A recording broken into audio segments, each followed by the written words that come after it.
للأمام محاولة باتجاه مراتب، تغيير اتجاه اللاعب داخل منطقة الجزاء، فاسكيز وكرة بدري يا ميرينجي.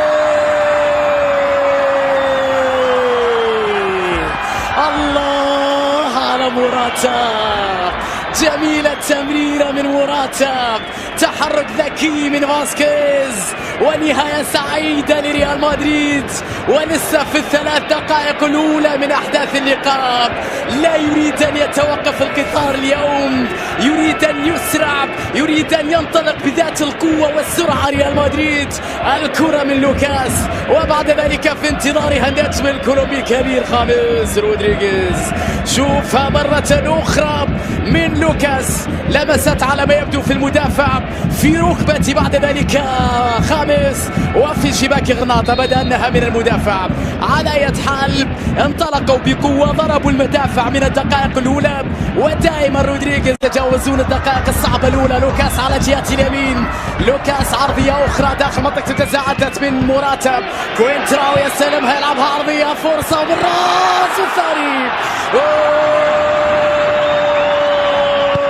يا لعيب يا حريف،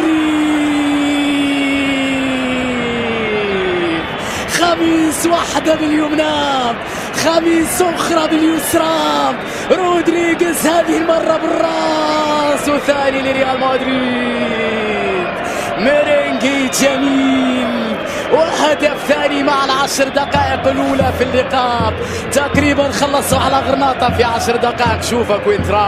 شوف كوينتراو اللي حياته كلها في الدكة، أجمل عرضية وأنا خامس بالراس في منتهى الروعة، جاء من بعيد. الله على خامس رودريغيز، هدف ثاني لريال مدريد وقت الحاجة. خامس يلبي النداء دائما لزيدان ولريال مدريد، على الرغم من أنه يريد دقائق أكثر من اللعب في الدكة أغلب الموسم، ولكن عندما يلعب بالرأس أمسى على الجهة اليمنى، خطيرة لدانييلو داخل منطقة الجزاء. دانييلو كرة عرضية وكرة يا ولد، الله يا موراتا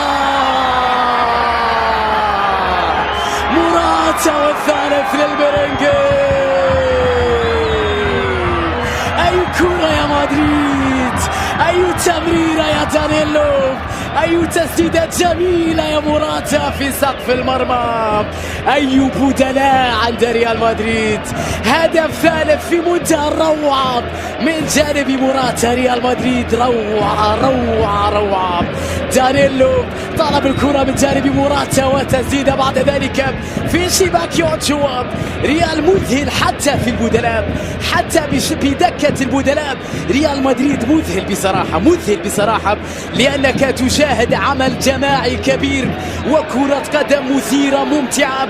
كيف لا يكون ريال مدريد مذهل وفي دكة زين الدين زيدان؟ كيف لا يكون مذهل ومن يدرب؟ ذكر متعة، كرة لماركو أسينسيو، خطير على حدود منطقة الجزاء.